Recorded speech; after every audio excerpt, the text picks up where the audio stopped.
very special thank you to M&G Trucking for hosting this.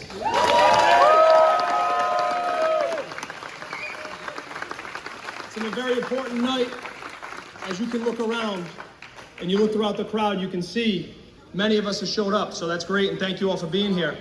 I'm gonna start off, I'm gonna introduce myself. My name is Shane Pichet. I'm a small business owner here in Rhode Island. And last week I was asked if I would be the MC for tonight's event. And let me say I was extremely honored and I was humbled. And I'm grateful to have the opportunity to stand here and talk to all of you on this very important occasion. Tonight we have an opportunity. And it's time to make the change that we so desperately need. Yes! As you can see this evening, when you look around this crowd, you look at the people, our friends, our family, and our neighbors, you realize that this is not about party. This is not about Republicans. This is not about Democrats. This is about our state. This is about our country. This is about being an American. It's about living in Rhode Island. Yeah. And it's about realizing that we can no longer continue to accept the poor representation we've had for decades. And Dan McKee is just one in a long line who has poorly represented our state. Yes. Tonight you're gonna hear from a woman who has vision. She has passion. She has a work ethic. She's intelligent. She's educated. She's well-versed, and she's gonna provide policy, real policy that's gonna improve the lives of every Rhode Islander. Yes. Not just a small group, not some of those that fit in a certain bracket, but for everyone. We all deserve the proper representation. For far too long, we've had elected officials use their way and abuse their way. They get into power and they forget why they're there to begin with. They forget that they were elected to represent the people of the state of Rhode Island. And they have to provide representation for everyone. That includes all Rhode Islanders, protects all Rhode Islanders, and benefits all Rhode Islanders. At this time, I want to bring a special attention. I believe we're going to play on the screens. We have a special message. I'd like to bring your all attention to that, please.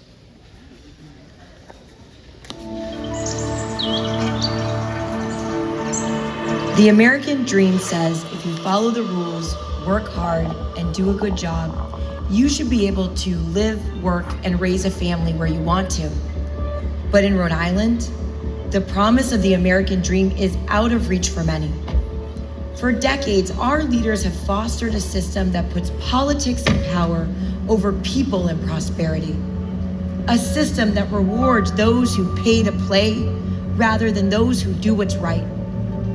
A system that rewards insiders, lobbyists, and special interests for lining the pockets of politicians rather than the pockets of the people. How long will Rhode Islanders sit back and allow the same corrupt, know-a-guy system to hold them down? How long will we be silent? I say no longer. It is time to say enough is enough.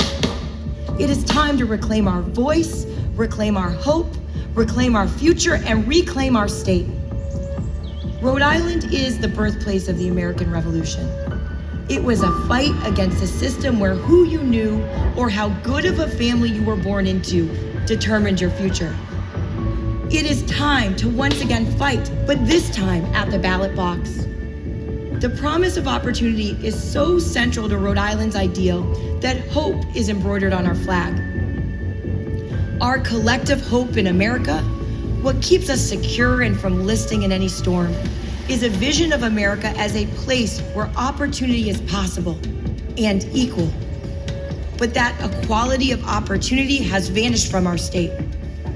I am running to be your next governor to ensure that every child in this state, regardless of zip code, race, or religion, has a chance to succeed, has a chance to prosper, to better their life without the constraint of a broken system telling them they can't or shouldn't. I am running to ensure that every child has access to a world-class education, a roof over their head, clean air to breathe and water to drink, safe streets to walk down, an economic opportunity that is not simply for the few, but is for the many. I am Ashley Kalus, and I am running to be your next governor.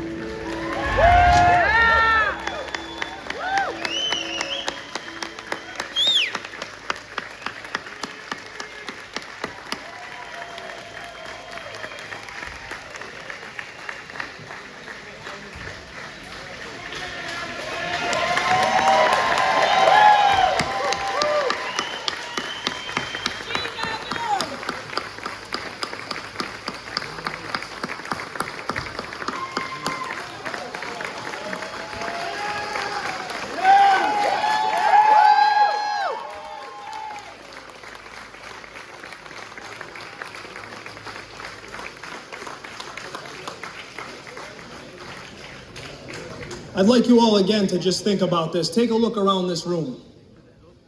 This is how it is, guys. This is possible. This is what we need for Rhode Island. Tonight's a very special event for all of us. Tonight, as we look around, I want us to all think about what we have in front of us. I have an opportunity and a privilege this evening to introduce you to some very special guests. These people have been in and around the Rhode Island political scene for quite some time, and they've seen it all. It's a great honor to have them here, and this is a testament to the support and faith we all have in Ashley. So at this time, it's my pleasure to introduce one of the realest, most genuine and straight-up guys I've ever met. He spent his career with the Coca-Cola Company. He's a lifelong Democrat. He's the former mayor of the town of North Providence. He's the current chief of staff in the town of North Providence, and he spent many years in the political scene. And he's beloved and respected by all. Ladies and gentlemen, please help me give a warm welcome to Mr. Richard Foster.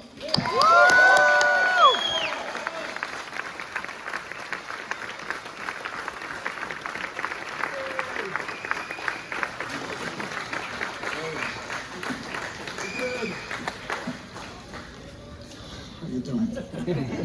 Thank you very much. He's too kind. I want to just say a couple of things. I feel very comfortable here with all my brother truck drivers. I spent 36 years driving these vehicles.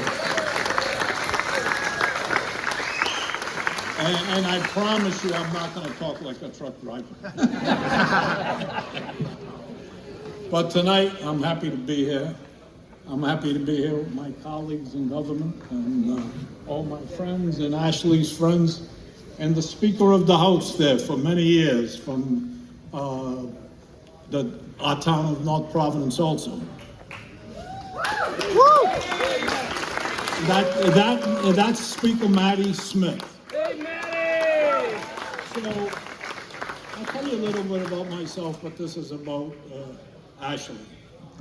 I'm the former mayor of the town of North Providence. I was a council member for 10 years. I was president of the council for 8 of those 10 years. I was a member of the school committee for almost 4 years. I was the chairman of the school committee. I was the chairman of the North Providence Democratic Town Committee, which I'm still a member of. I was a member for 50 years. So I'm obviously a lifelong Democrat, but this is not my first rodeo. We did this once before, and there's a couple of people in this crowd that were with us. In 2003, I believe it was, ironically, my boss is the mayor of North Providence, myself, and we got a gentleman out there, Freddie. We started Democrats for Kacheri, and we were successful. And I'm hoping that we're going to be just as successful, and I have a good feeling about this. I've only known Ashley for a short period of time, but I was really impressed when I met her. Her knowledge of business and her government and political experiences. I later learned a little more about her background and discovered that she was a very successful businesswoman with a political background, which I didn't know. That's when I realized that she would be a great candidate for governor of the state of Rhode Island.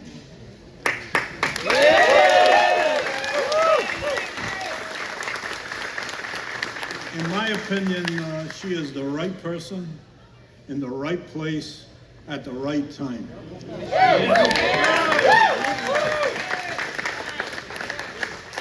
You know, I've been on the radio the last couple of days. I don't know if you people listen to talk shows. Yes. So last Friday, I decided to take a day off because I'm a bachelor. My wife is passed about 9 years ago. So I live in the same house that I raised my children. So you know what a bachelor's apartment looks like, right? my kitchen table is my desk. My bills are there, all notes are there. I live in the kitchen, the bathroom, and the bedroom.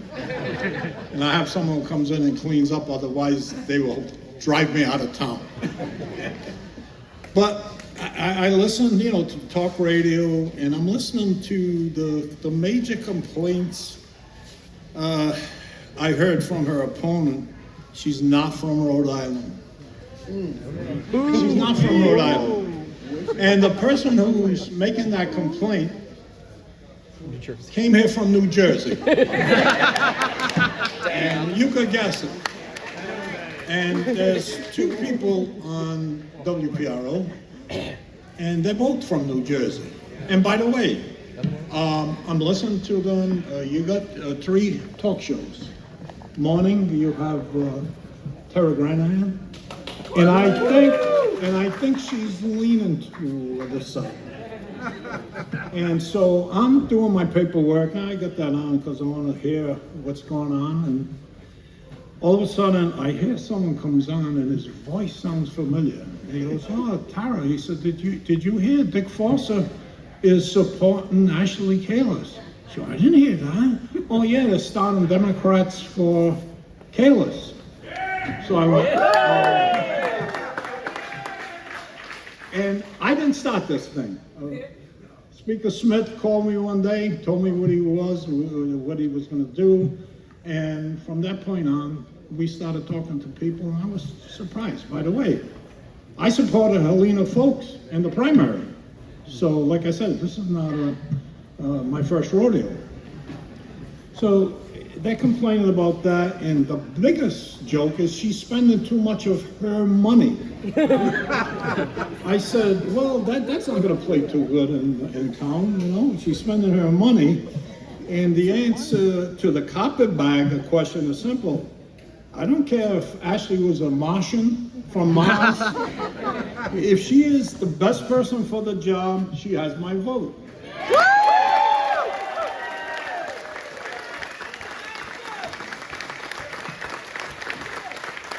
I heard someone complain about her and saying, as far as her spending her own money on her own campaign, that's great. She won't have to pay back any favors, that's for sure. Unlike her opponent, who is selling out to the unions, special interests, groups and friends with shady agreements, giving $3,000 bonuses to state workers for coming to work. So I never missed a day of work at the town hall since this epidemic started. And most of the people in the town hall didn't. Nobody gave them $3,000 for showing up for work. How about those workers in hospitals and nursing homes who received zero? Along with firefighters and police officers, they put their lives on the line every day. No $3,000 for them. They gave $3,000 to Supreme Court justices, which many of them are my friends, and they only make about $200,000 a year. They got a job for life, and do they need $3,000?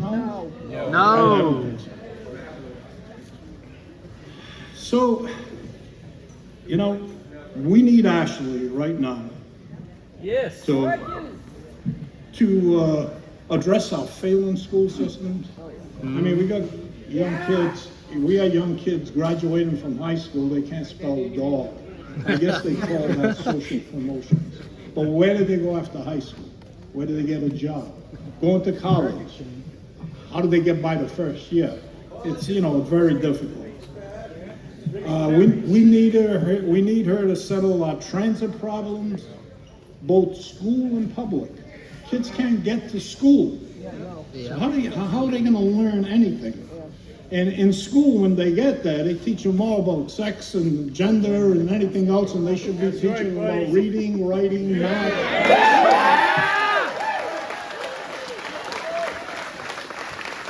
And computers.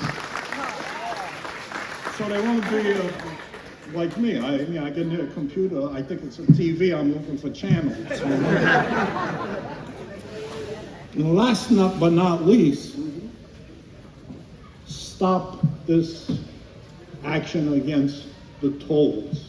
Yes. Ashley asked him a question. You're appealing the tolls based on what? No answer.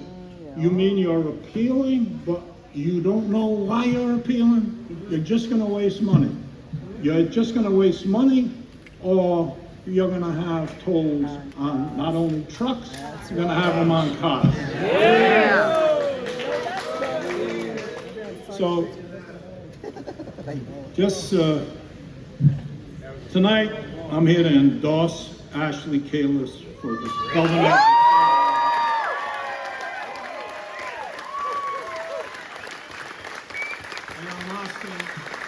And I'm asking all my family, my friends, and former constituents to join me in that support.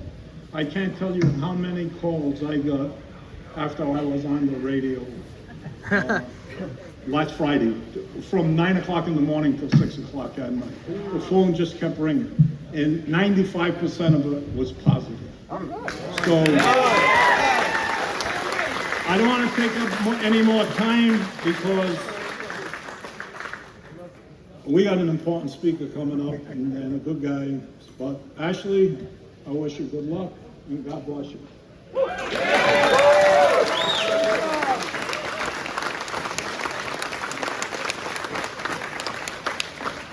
Thank you, Dick. Appreciate that.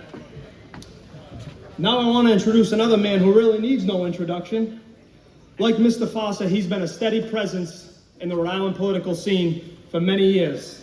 And he has a resume that's second to none. Ladies and gentlemen, former Speaker of the House, Mr. Matty Smith.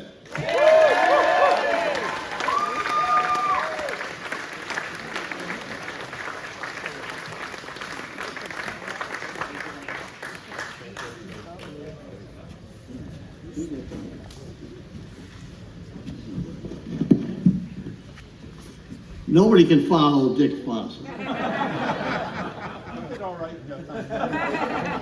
Look, I brought notes, Dick. When you get old, I'm not as old as Dick, but he's better looking. He's better looking, he can wear his clothes better than I do, everything hangs perfectly. God bless him. And if there's any single ladies out there, he is the man.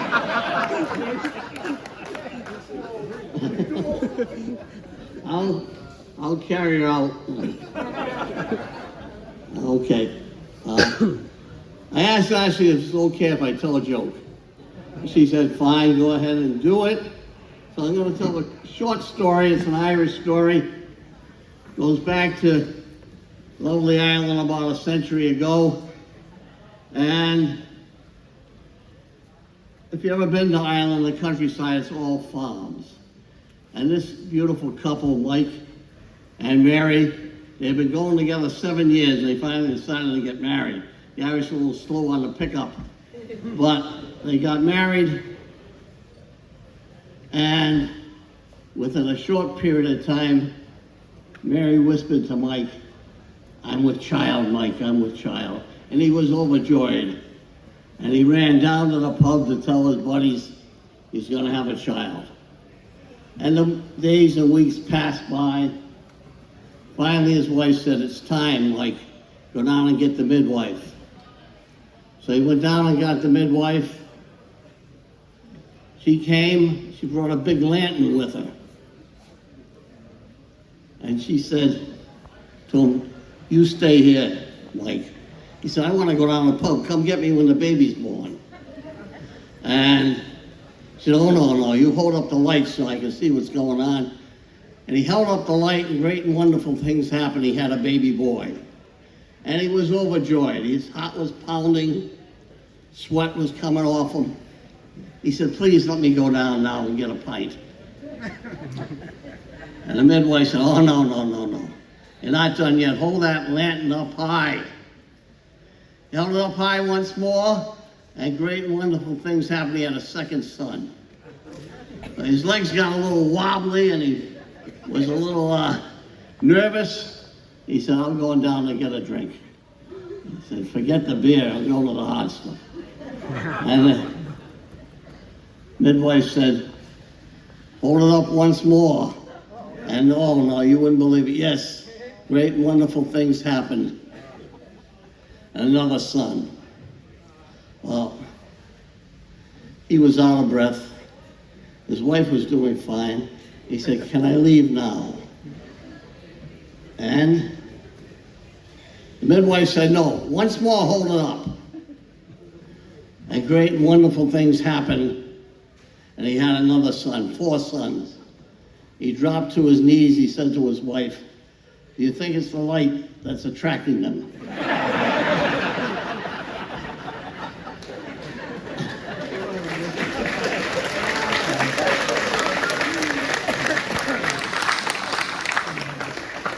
So I'm supposed to hold the lantern up and talk a little about Ashley and cover Dick and I for why Democrats are becoming Republicans.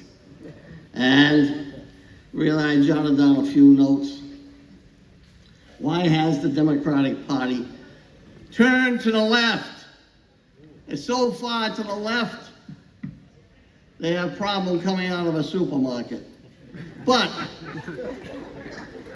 they're not playing with little things, little tinker toys. They're playing with your family, your children, and what is the future of this country?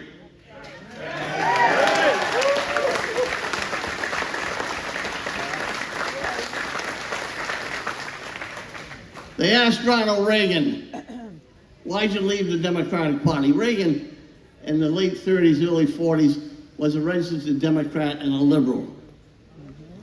Then he left, he became governor of California, and the rest is history. His answer to them was, they left me, I didn't leave them. And that's what's happening today.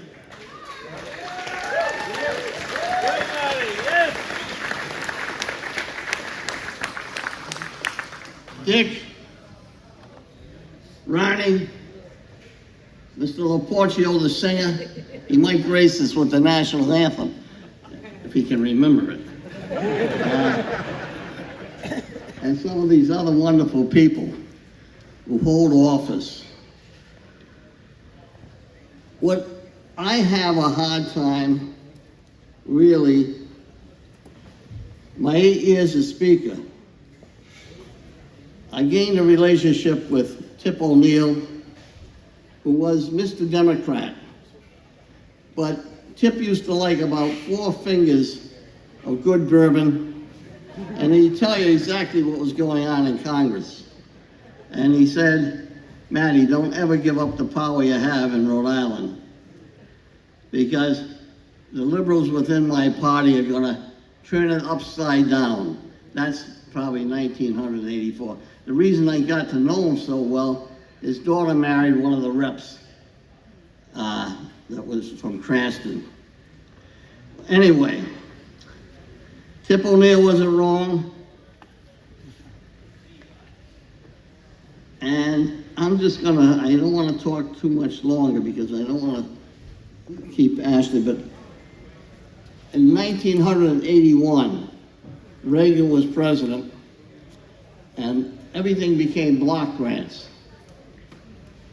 And there were a group of men on the finance committee and women.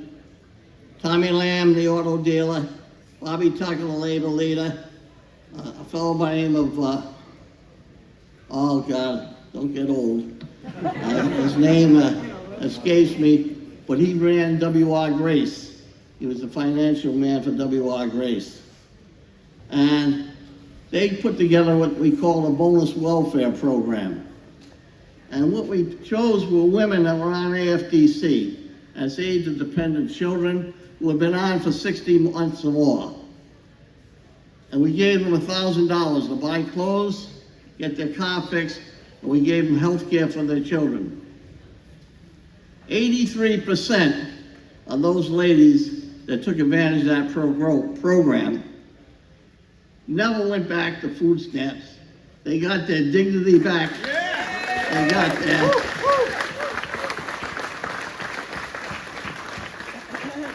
And I'm ashamed to tell you this, but the program ended because the director of social welfare did not want to lose the clients. And he wouldn't put notices in the checks as to this program. And it died an unhappy death in 1984. But anyway, they asked me to say a few words about Ashley. This is the easiest part. I'm going to mention a couple things that have struck me about being with her on the road, trying to get people interest aroused like it is tonight, trying to get people to realize what's happening and what's happening to Rhode Island. Ashley has a wonderful view of Rhode Island. It's a tiny state. Most things can be fixed, not overnight, but can be fixed 4 to 8 years. And she's willing to do it. She's not afraid. Well, as I told Emma, where's Emma? I saw her. There she is. She says, say something about Ashley. Okay. First, I'm going to use 2 B's. First one is Ashley's beauty. And I'm not talking about her physical beauty, which is easy to see. And that is passing time. That passes in time. Everybody gets old. I'm talking about, and I'm not telling you you're getting old. She's only 39. I'm 81. I'm old. But I'm talking about her interior beauty. The things that I've noticed over the past few months. Her love for her boys.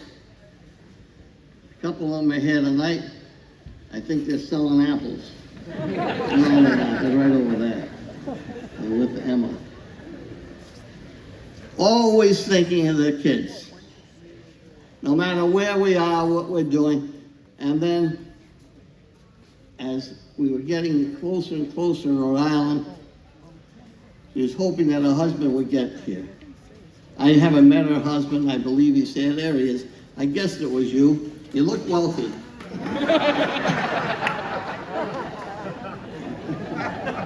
Is that all right? You gotta make the people laugh, because when I introduce you... No, I apologize for that. That was only a rude comment. He always talks about her husband getting here, closing up the business in Chicago, getting back to Rhode Island. What I also notice about her is the way she treats people. She doesn't talk down to people. Politicians have a terrible, terrible habit of talking down to people. Even on the phone, she treats everyone with courtesy. Those are the traits you look for in a human being that is caring. Secondly, Ashley's brains. I've been with a lot of people. I've been in politics a long time. I started in 1968 as a speechwriter. Some of you weren't even born. You were 8. I remember you though, we tried to get you to vote. We gave you you look good for 8 though. Ashley's brain. She's a quick study. What amazed everyone, especially me, is her ability to absorb the budget. Now, if you ever looked at the state budget, it's 880 pages plus 2 supplements. And it's the most confusing damn thing on purpose. She was able to consume that, absorb it, and speak to it, especially to the so-called surplus. She had the guts to oppose the soccer stadium. She had the guts to oppose the Superman building.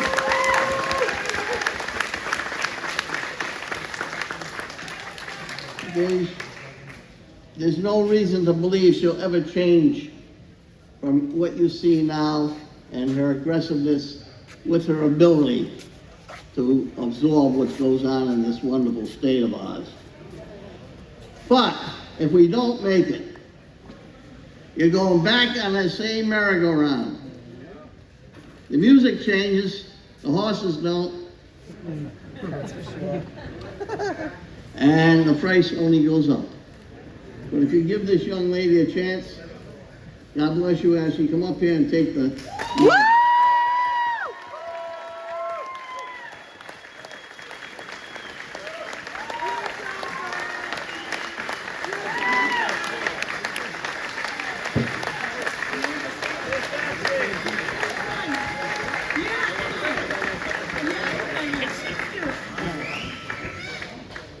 Thank you, Mr. Speaker. I'm going to bring this up just a little bit. I've got a quick little statement I want to make, and then I want to hand it over to our guest of honor here. I'd like to start off by saying that I'm a lifelong Rhode Islander, and we know we might be the smallest state in the union, but there's no question we have the biggest personality. And that's the point I'd like to make tonight. Tonight, we're here, some of us, to be introduced for the first time, and many of us to continue to hear the message that Ashley brings forward.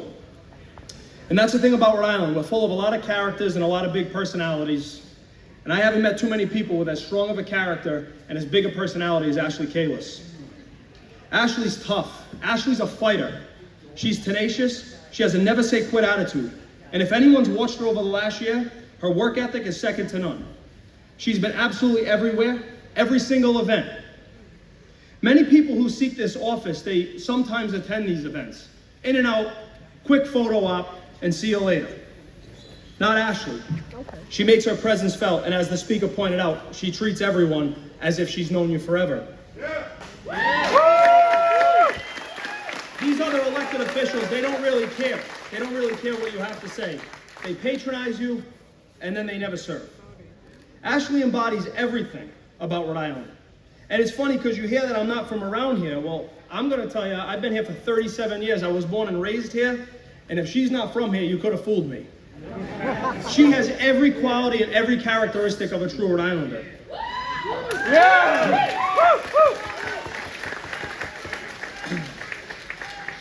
The days of poor policy, poor planning, wasteful spending in government, they must end, and we can no longer sit back and point fingers and talk about the problem. Everybody in this room can point at problems. We all have the ability to point at problems. Very few people possess the ability to solve problems. Not only can they come up with a solution, but have the ability to execute that solution. I spent time with Ashley. I've listened to Ashley. I've read her policies. And I'm going to tell you something. In a few moments, when she takes over this microphone, you'll see exactly what we've all been talking about. It's funny, Ashley doesn't need notes. She doesn't need her handlers to hand her anything, because Ashley knows what she's talking about. Spend 5 minutes with her and you'll know. She's the real deal. Ashley's not only educated, she's intelligent. She's a problem solver, she's a worker, she's a fighter.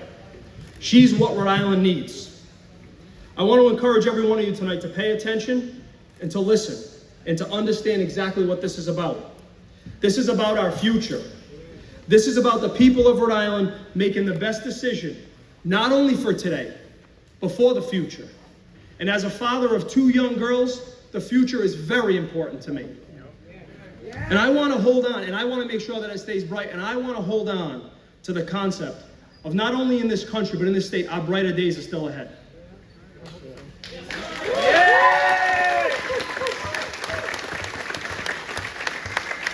We cannot allow this woke, far-left, progressive movement to destroy our education system.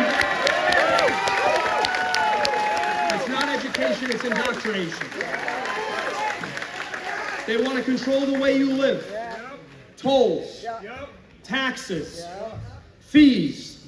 Everywhere we turn, they're in our pocket. They're in your pocket every single day to never give you anything in return. I'm going to finish with this.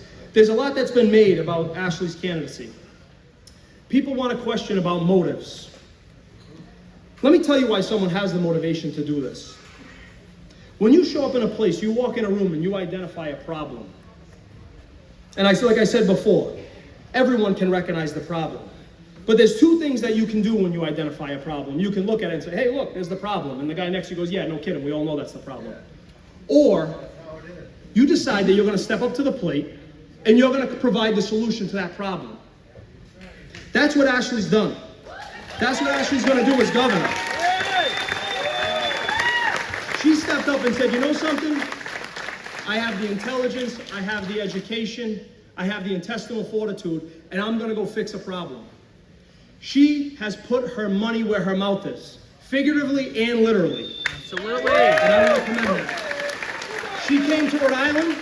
She decided this is what she wants. This is where she wants to be for her home. She's going to raise her family, and she's going to do business. And we accept her because we all love Rhode Island, as Ashley loves Rhode Island. Summer, winter, spring, fall. We live in the best state in this country. I don't care what anyone says. The problem with Rhode Island is not Rhode Island. The problem with Rhode Island is the elected officials who have, for the last 5+ decades, have given us the worst representation and have failed us. I'm encouraging each and every one of you, whether you recognize yourself as a Republican, as a Democrat, or as an independent, remember, we're all Rhode Islanders, we're all Americans. It is our job and our duty that when something is wrong, we stand up and we make it right. So now, it's with great privilege that I'd like to introduce all of you to the next governor of the state of Rhode Island, Miss Ashley Kalus.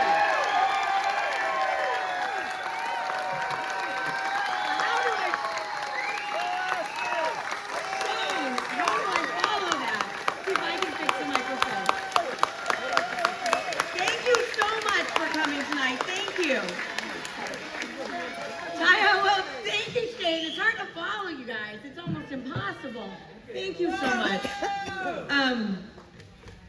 For those of you who may recognize his voice, Shane is the same Shane who set the phone lines ablaze on PRO last week.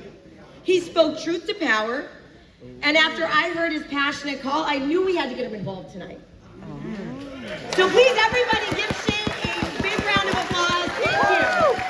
Thank you so much. So, who is fired up for November 8th? We are almost there. You can feel the momentum in this room. You can feel the energy. You can feel that the tide is turning and Dan McKee's days are numbered.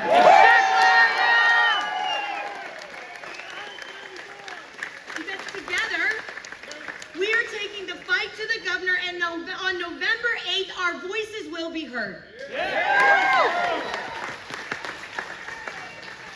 I want to truly thank our speakers tonight for their commitment to this cause. Speaker Smith, Mayor Fossa, thank you for your support, your wisdom, and guidance. Thank you. And it's true.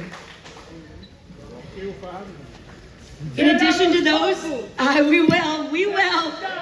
will take the gantries down. That will happen. We know that that's next.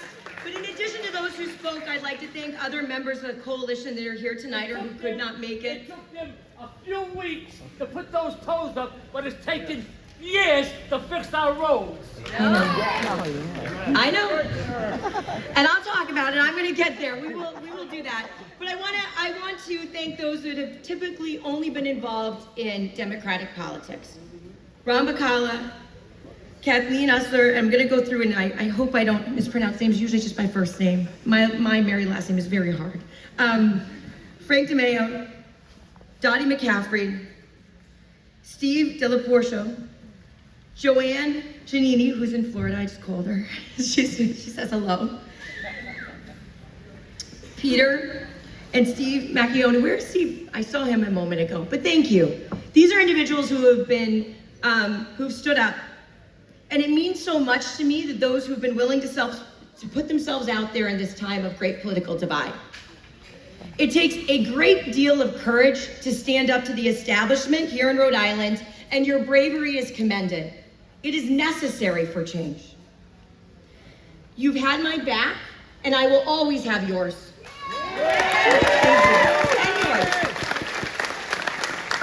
Thank you to all the individuals that are on the stage with me here tonight. Thank you. Thank you. Let's give these folks a hand, please. Thank you too.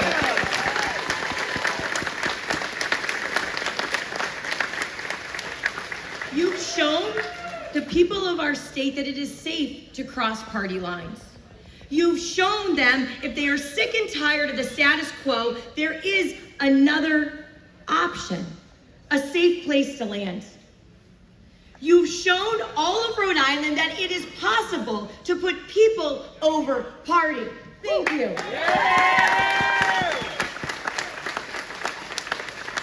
And it is that sentiment as to why we are here tonight. Because this race is bigger than any one political party. It is about the future of our state.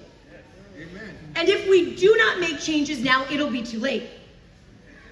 When I debated Dan McKee earlier this month, I was truly shocked at how uninformed he is. Yeah. Now I know, yeah. Well, now I know why Gina didn't talk to him for 2 years. Listen. It's how little he knows about the policies that he claims to champion. It is clear to me he is about self-service, not public service. I will be a drastically different type of governor. Someone who cares more about getting things done than making a point. Someone who rolls up her sleeves and does the hard work to get Rhode Island back on track. My plan starts with our broken education system because an education is the great equalizer. It is what allows you to access opportunity. My administration will fight to make sure that education is a constitutional right. We will pay our teachers more, have universal pre-K, invest in technical education, rework our funding formula to ensure that communities are not left behind, and promote public school choice because no child should be trapped in a failing school. In a Kalus administration, no child's zip code will determine the quality of their education. That is my promise to you. My administration will also be deeply committed to making life easier for working families. Right now, Rhode Island is being crushed by soaring prices, and Dan McKee is doing nothing significant to ease our burden. He has the power right now to roll back the 47% hike on electricity, but he refuses. He has the power right now to suspend the 4.2% gross tax receipts on electricity, but he refuses. He has the power right now to suspend the gas tax, but he refuses. Why? Because the ideas came from me. He has put his ego ahead of the people of Rhode Island, and it's shameful. On day one of my administration, I will lower the cost to heat your home. End of story.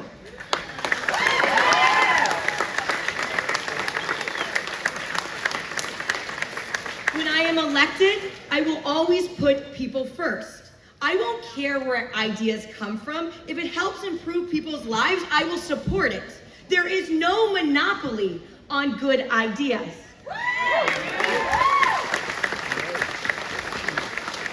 A Kalus administration will also strive to keep more money in people's pockets by reducing the tax burden.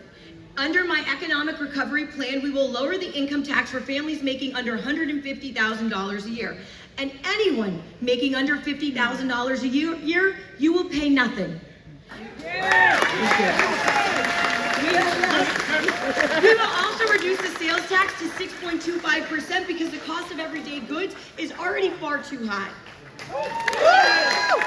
The time to act is now, and it is not a time to play partisan games. We are exactly 2 weeks away from Election Day, and we are in for the fight of our lives. We are fighting for the heart and soul of our state. We are fighting for our children, our grandchildren, and for generations to come. If we continue down the same path that we have for the last 90 years, we will be stuck with the same failed policies that have led us to where we are. This year, more than ever, people are paying attention. They are standing up and saying, enough is enough. They recognize that decades of one-party rule has been detrimental to this state, which is why we are building such a broad-based coalition of support. Teachers, police officers, nurses, bus drivers, fishermen, and truckers. They are white-collar, they are blue-collar, moms and dads, they are from every socioeconomic background, young and old. Our supporters are from every corner of the state, from Newport to Providence, from Woonsocket to Westerly, from Cranston to Bristol, and yes, Pawtucket. I know I say that. So our movement grows stronger every single day. As we head into the final stretch of the campaign, I invite everyone in Rhode Island to join us. Our state deserves so much better than Dan McKee.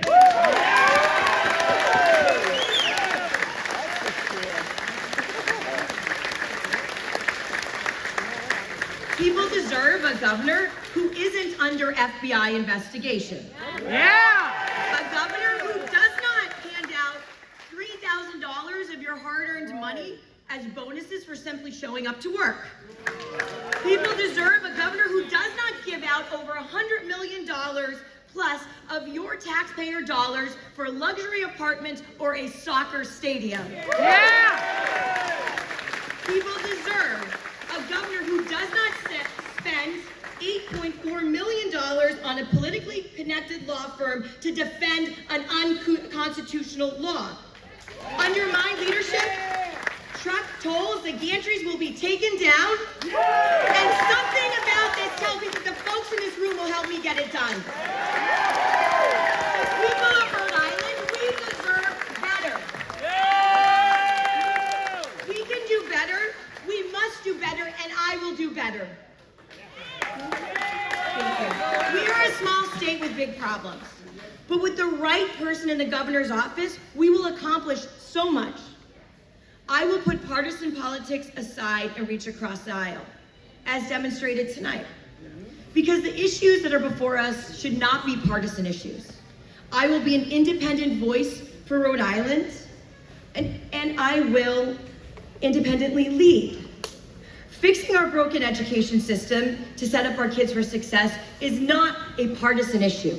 Building a better business environment to create high-paying careers should not be partisan. Addressing the cost of living to create high-paying careers should not be partisan. Reducing the income tax for the overwhelming majority of Rhode Islanders should not be partisan. Building 10,000 units of housing per year to help bring down the cost of rent and help first-time homeowners should not be partisan. Fixing our crumbling roads and bridges should not be partisan, and ensuring our streets are safe to walk down should not be partisan. It is time to put partisan politics and business as usual aside. In an era of new government, with me, that is before us. I will not be beholden to anyone, only the taxpayers of Rhode Island.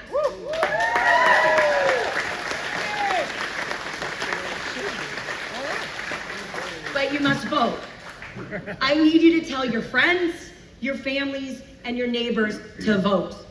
Tell them that on November 8th, real change is possible. I'm Ashley Kalus, and I will always put people over party, and thank you so much for your support. Let's do that. Thank you.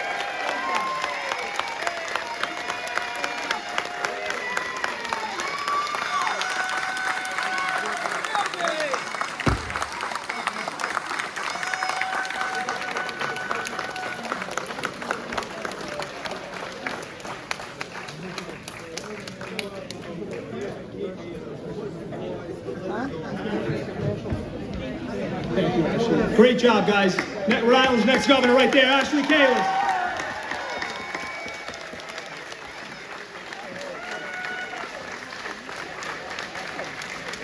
We want to let everybody know Ashley's going to be down. We'll be hanging out. We'll be mingling. There's food. There's drinks. Please enjoy. Like she said, get the word out.